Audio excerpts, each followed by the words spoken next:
বাজার থেকে মোটামুটি বড় সাইজের একটা দেশি লোকাল রুই মাছ নিয়ে আসছে। মাছটা অতটাও বড় না, তবে আমাদের জন্য বেশ বড়। যাই হোক, মাছটা কেটে বেছে পরিষ্কার করে ধুয়ে আমিও একটু ফ্রেশ হয়ে নিলাম। আর খালি মাছ রান্না করলে তো আমাদের হবে না, মানে সারাদিন যাবে না। বাজার থেকে তো মাছ কিনে নিয়ে আসছে, দেখি আশেপাশ থেকে কুড়িয়ে টুড়িয়ে কিছু জোগাড় করতে পারি কি না সেটাও আজকে রান্না করব। আশেপাশ থেকে কুড়াবো বলে অল্প কচু শাক কাটবো। এখনকার দিনে কচু শাক তো খুব ভালো লাগে, সে কচু শাকই রান্না করি আর ভর্তাই করি। এখনো বৃষ্টি নামে নাই, এখন কচু শাক রান্না করলে একদমই গলা ধরে না। এই যে একটু অল্প ছোট ছোট কচু শাক হয়েছে, ওগুলো তুলে আজকে ভর্তা বানাবো।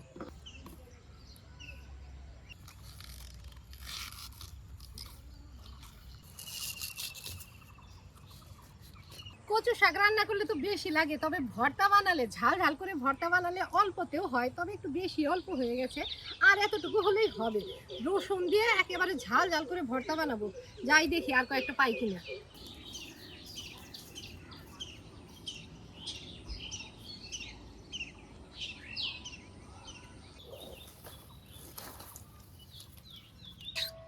কুড়িয়ে টুড়িয়ে জোগাড় করে নিলাম, এখন বেছে বুছে বের করে নিই।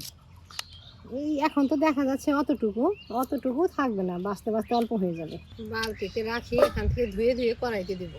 একটু বড় বড়গুলা দেবো না, মাঝখানের কচি কচিগুলাই নেবো আজকে। যদি শাক রান্না করতাম বেছে বুঝে বড়টাও নিতাম, তবে আবার এটুকু নেওয়া যাবে।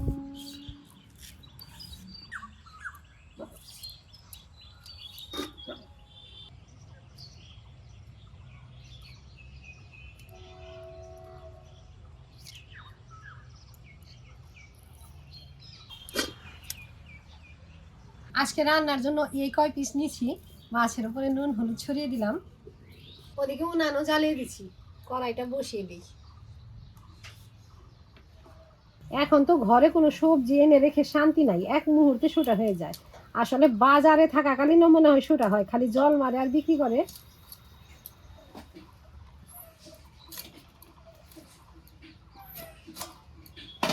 মাছ রান্না করবো ওলকপি আর আলু দিয়ে। ছিলে নিয়ে ওই আলুর মতো করেই কাটবো। আলু আর ওলকপি প্রায় সমান সমানই, প্রায় কি সমানই তো, আলুটাই মনে হয় বড়। এই তো ছিলে নিলাম, এইভাবে আগে কাটি আর এইভাবে 3 টুকরা করবো। এই তো হয়ে গেছে। আর কপি দেবো না, আলু দেবো। কড়াই গরম হয়ে গেছে, কড়াইতে সর্ষের তেল দেই। মাছ ভাজার জন্য একটু বেশি করেই দিব, এই তেলে আবার রান্না করবো। কড়াইয়ের তেল গরম হোক, তাড়াতাড়ি আমি আলুটা ছিলে নিই। এখন নতুন আলুগুলো যে শুকিয়ে গেছে, আলু তো আর চাষ দিলে ছেলা যায় না, ওই ফুলকপির মতো করেই কাটবো। এইদিকে চারটা করলাম, এদিকে 3টাই করবো।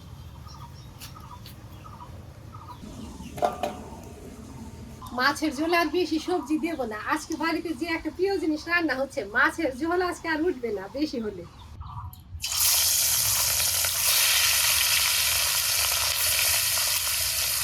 পেটির 4 পিস আগে ভাজি, গাদা 3 পিস পরে ভাজি। এগুলো তো লোকাল মাছ, বেশি একবারে দিলে লেগে ধরে, তবে চালানি মাছগুলো লেগে ধরে না, একেবারে কড়াইতে একটু বেশি করে ভাজা যায়। মুখিকে সকালে বলছি রসুন পেঁয়াজ আদা সব কিছু ছিলই।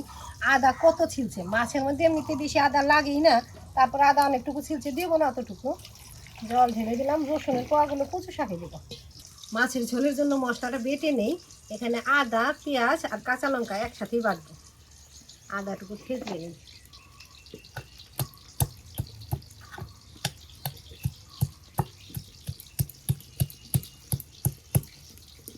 মাছের 1 পিস ভাজা হয়ে গেছে, উল্টে দিয়ে নিই, তারপরে মশলাটুকু নামিয়ে দিলাম মশলাটুকু। মাছগুলো একেবারে লাল লাল করে ভেজে নিলাম, কড়া করেও ভাজি নাই, তবে লাল লাল করে ভাজছি। নামিয়ে দিই, নামিয়ে দিয়ে বাকি পিসগুলো ভাজি। এখন বাকি পিসগুলো কড়াইতে দিই। এই মাছে অল্প ডিমও ছিল, ডিমটুকু ভেজে নিই, তরকারিতে দিয়ে দিই।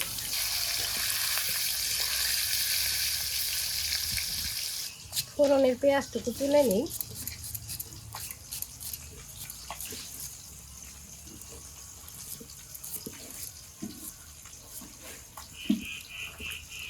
ডিমটুকু ভাজা হয়ে গেছে, আগে নামিয়ে দিই। মাছের পিসগুলো ভাজা হয়েছে, তবে আরেক আমি দেবো।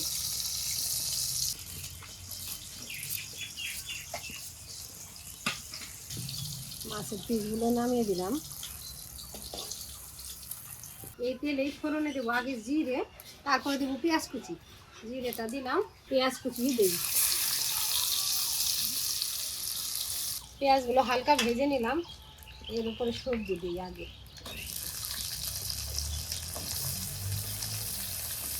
নুন, হলুদ, লঙ্কা গুঁড়ো, বাটা মশলা, পেঁয়াজ, আদা, কাঁচা লঙ্কা বাটা, এটাও দিলাম। নেড়ে চেড়ে এখন কষিয়ে নেব।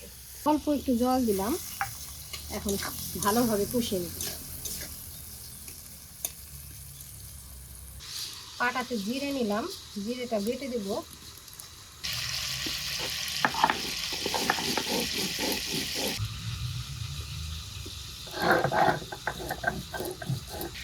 জিরেও বেটে নিলাম, বাটনা থেকে তুলে কড়াইতে এখন দিয়ে দেবো।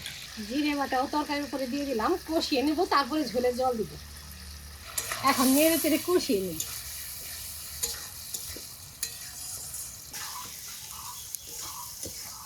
ভালোভাবে কষানো হয়ে গেছে, এখন ঝোলের জল দিই।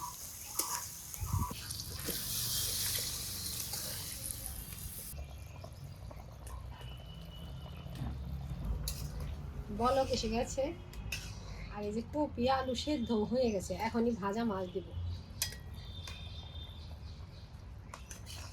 ভাজা মাছগুলো দিই কি আর একটা একটা দিব, একবারে ঢেলেই দিলাম।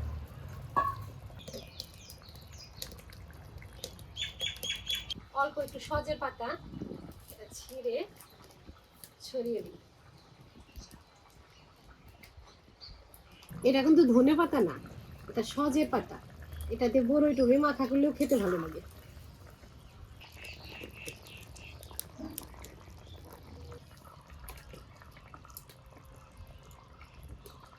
রান্না হয়ে গেছে, এখনই ঢেলে দেবো। মাছের ঝোলের কালারটা কি হয়েছে, একদম লাল লাল। ঢেলে দিলাম।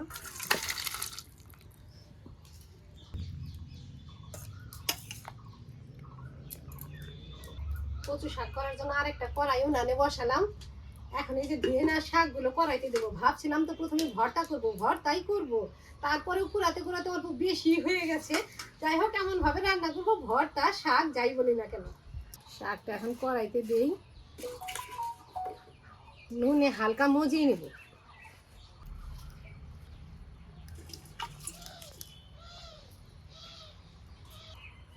নুন ঢেকে দিই।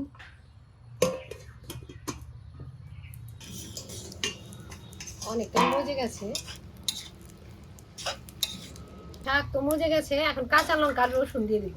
কাঁচা লঙ্কাগুলো চিড়ে দিব, রসুন গোটাই দিব। তবে এটার মধ্যে আমরা পেঁয়াজ দেবো না। রসুন দিলাম, কাঁচা লঙ্কাগুলো চিড়ে দিই।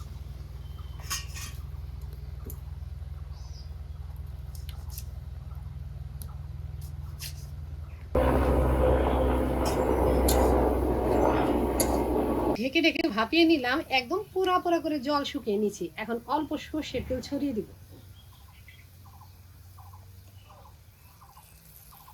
রসুন গুলো চাইলে একেবারে যে গ্লাস দিয়ে ঠেসে ভেঙেও দেওয়া যাবে, আর না দিলেও কোনো অসুবিধা নাই। এই যে ভাতের মধ্যে ডলা দিয়ে মেখে খাওয়া যাবে। এই তো হয়ে গেছে। এই কচু শাক ভর্তার মধ্যে লেবু চিপে গরম ভাতই হোক আর ঠান্ডা ভাতই হোক, আমার তো খেতে সেই স্বাদ লাগে।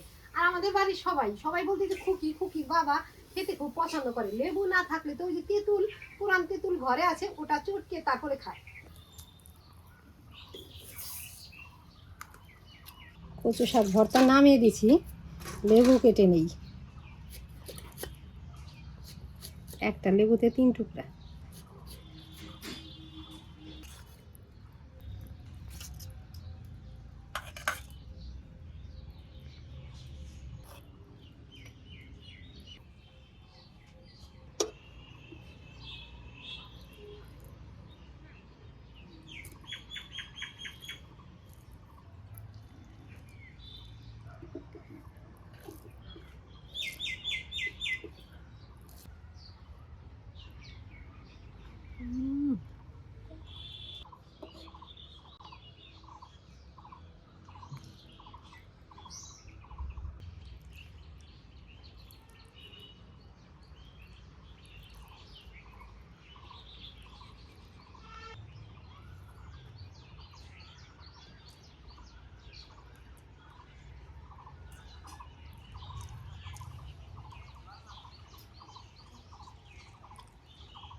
তরতাজা মাছের ঝোল সাথে কচু শাক ভর্তা, আজকের খাওয়াটা সেই স্বাদ হয়েছে।